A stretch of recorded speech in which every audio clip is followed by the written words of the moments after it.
कुछ सालों बाद जगजीवन की मृत्यु हो जाती है, जिसके बाद आज तक मोहित और भानु ही वो ढाबा चला रहे हैं। अरे वाह, क्या बात है। इतना बेहतरीन और लाजवाब खाना मिलता है आपके यहाँ पर। सच में आप दोनों बिल्कुल अपने पिता जगजीवन काका की तरह ही खाना बनाते हो। मुझे ये देखकर बहुत खुशी हो रही है। धन्यवाद भाई साहब, धन्यवाद भाई साहब। मोहित और भानु दोनों एक साथ काम करते हैं, लेकिन भानु को सब कुछ अकेले के नाम पर चाहिए होता है। जहाँ मोहित का मन एकदम पानी की तरह साफ होता है, वहीं भानु के मन में बहुत मैल और जलन होती है। कब तक मैं इस मोहित के साथ ये ढाबा, घर और बाकी सब कुछ बांटता रहूंगा? नहीं, मुझे जल्दी से जल्दी कुछ करना होगा, जिसके बाद ये ढाबा, घर और बाकी सब कुछ सिर्फ और सिर्फ मेरा हो जाए, सिर्फ मेरा। लेकिन ऐसा क्या करूं मैं? ये सब संभव कैसे हो पाएगा? भानु अब मोहित को हटाने के लिए योजना बनाने लगता है और एक दिन वो मोहित के बनाए हुए खाने में कंकड़ मिला देता है और ग्राहक वो डिश खाकर बीमार पड़ जाता है, जिसके बाद उस ग्राहक की बीवी आकर मोहित को खूब मारती है। ये ले, ये भी ले, तेरी वजह से मेरे पति का ये हाल हुआ है, तेरी तो ऐसी की तैसी, ये ले। लेकिन बहन जी, मेरी तो कोई गलती नहीं है। मैंने तो खाना सही से बनाया था। उल्टा मैं तो खाने को कई बार देख परख के परोसता हूँ। मेरा विश्वास कीजिए। भानु भैया, आप बताइए ना इन्हें।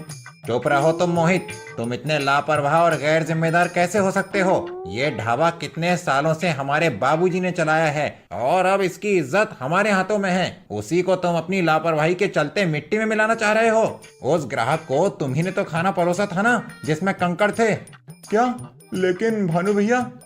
अरे चुप हो जा तू, वरना एक लापड़ लगाऊंगी तो 7 समुंदर पार जाकर गिरेगा। चल, अब तू इस गांव में नहीं रहेगा, निकल यहाँ से।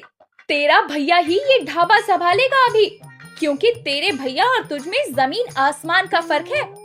नहीं बहन जी, ऐसा मत बोलिए। मुझ पर भरोसा रखिए। मैंने सच में ऐसा कुछ नहीं किया है। मैं बहुत बारीकी से ध्यान देकर खाना बनाता हूँ। मुझ पर विश्वास कीजिए बहन जी। मैंने कहा निकल यहाँ से, वरना मैं तुझे मार मार कर लाल पीला नीला करके इस गांव से बाहर निकालूंगी, समझा तू? मोहित को ना चाहते हुए भी उस गांव को छोड़कर जाना पड़ता है। वो दूसरे गांव जाकर रहने लगता है और बड़ी कठिनाई के साथ जीने लगता है। वहीं वो सब कुछ भानु का हो जाता है और अकेले वो सबका मालिक बनकर बहुत खुश होता है।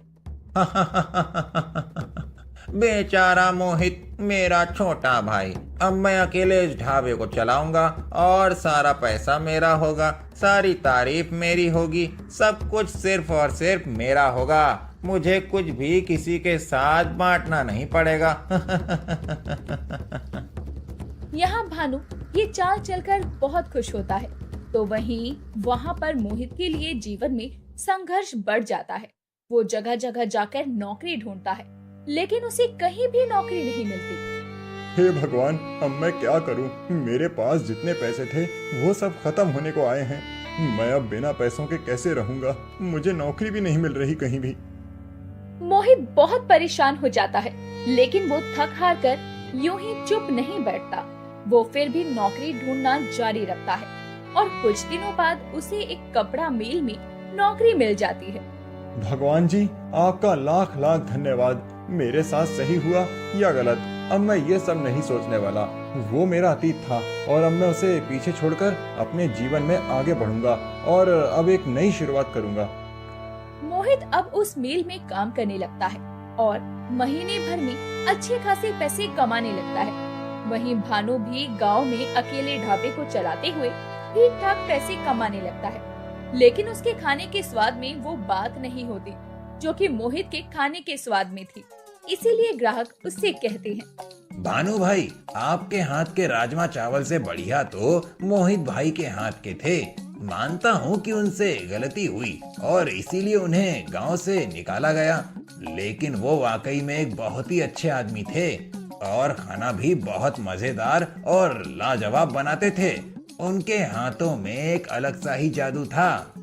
ओ बुड़वक, अगर तुझे चुपचाप खाना खाना है तो खा, लेकिन अगर यहाँ बैठकर उस मोहित के नाम की माला जपते हुए उसके गुणगान गाने हैं तो तू यहाँ से निकल जा। मैं तुझे बोल दे रहा हूँ।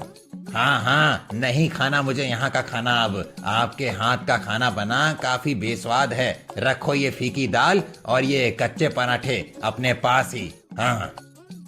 वो ग्राहक थाली वहीं रख कर चला जाता है और ये देखकर भानु को बहुत गुस्सा आता है। तेरी तो पता नहीं क्या डालता था वो मोहित अपने खाने में, जो हर कोई उसके जाने के बाद भी उसकी तारीफ के पुल बांधता है। नहीं, मैं भी अपने खाना बनाने के अंदाज को बदलूंगा और अच्छे से अच्छा खाना बनाऊंगा, जिसके बाद ग्राहक मेरी भी बार बार की तारीफ करेंगे। हाँ। मोहित कुछ महीनों तक उस मिल में काम करके पैसे इकट्ठा और अपना एक ढाबा खोलता है। मैंने मिल में नौकरी की ही इसीलिए थी ताकि मैं पैसे जोड़ सकूं और अपना एक ढाबा बना सकूं। बाबूजी, आप तो जानते ही हो ना, ऊपर से आप देख ही रहे हो ना कि मैंने कुछ गलत नहीं किया था और ना ही मैं वैसा कुछ कर सकता हूं, लेकिन फिर भी मुझे उस झूठे इल्जाम में फंसाया गया और गांव से बाहर निकाल दिया गया। लेकिन मैं अब इस ढाबे से अपनी नई पहचान बनाऊंगा और आपके सिखाए गए सारे पदार्थों को बनाकर बेचूंगा। अपना आशीर्वाद मुझ पर बनाए रखिएगा बाबूजी। मोहित का ढाबा उस गांव में चंद दिनों में ही बहुत तेजी से चल पड़ता है।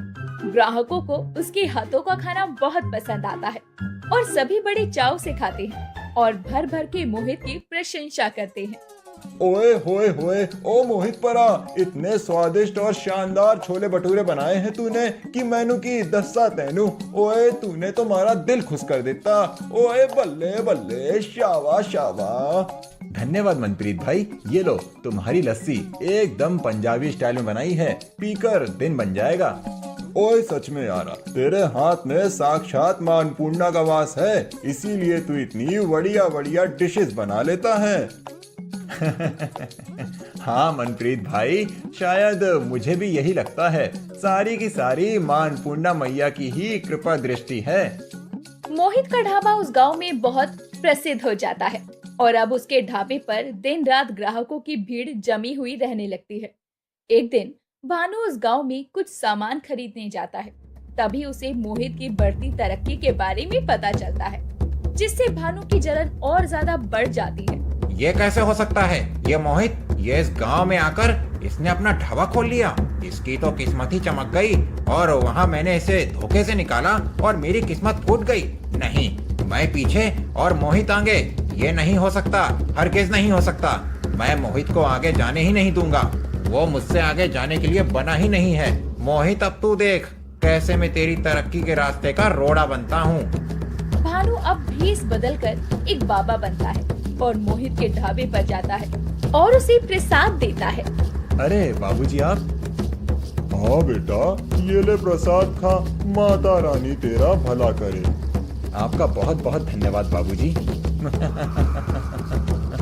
बेवकूफ कहीं का, इसे तो खबर भी नहीं है कि इस प्रसाद में मैंने एक ऐसी दवाई मिलाई है जिससे व्यक्ति की याददाश्त चली जाती है और जो कार्य वो रोजमर्रा के जीवन में ज्यादा मात्रा में करता है वो उस कार्य को भूल जाता है।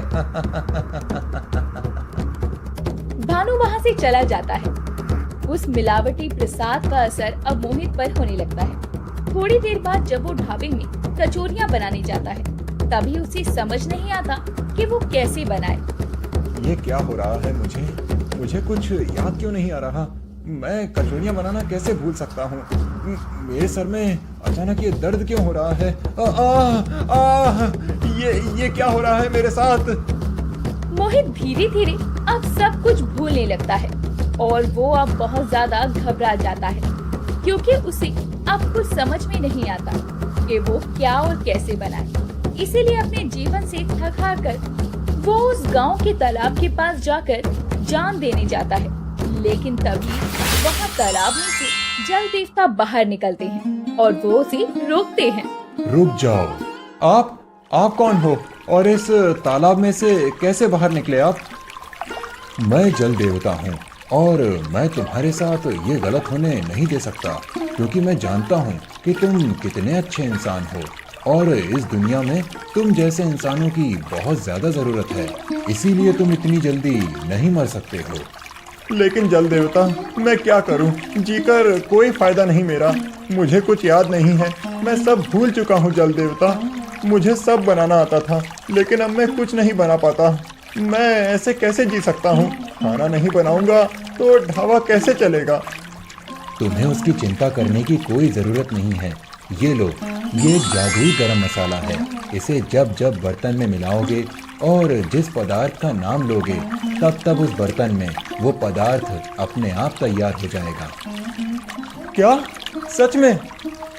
हाँ, इसी के साथ मैं तुम्हें जादुई वरदान भी दे रहा हूँ, जिससे तुम्हें सब याद आ जाएगा। याद आने के बाद भी तुम जादुई गरम मसाले का इस्तेमाल करके अपने काम को आसानी से कर सकोगे और पैसे कमाकर ऐश और आराम से जी पाओगे।